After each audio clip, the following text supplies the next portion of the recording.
On marche de moins en moins et c'est un problème.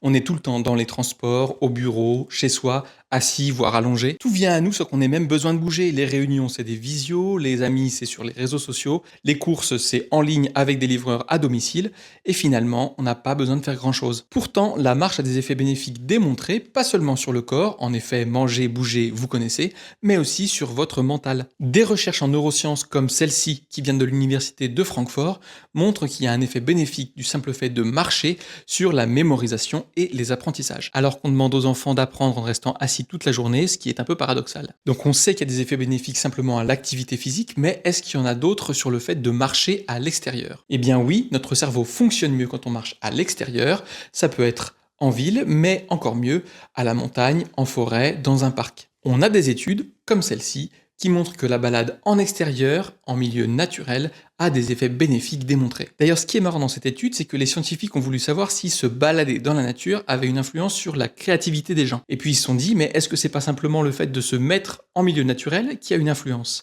Et donc pour savoir ça, ils ont fait deux groupes.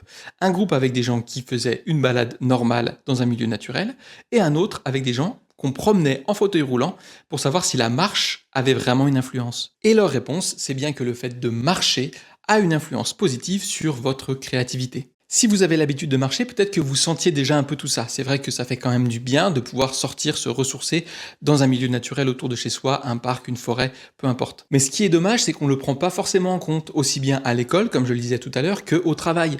On a tendance à chercher des idées et à réfléchir plutôt assis sur une chaise à l'école, devant son bureau au boulot, sans se dire qu'en fait, le fait de bouger, de sortir, de respirer, ça fait aussi du bien et c'est souvent plus efficace. Et pour en savoir plus sur le lien entre la marche et les sciences humaines et sociales, vous pouvez trouver en kiosque notre dernier grand dossier, La marche, le plus court chemin vers soi.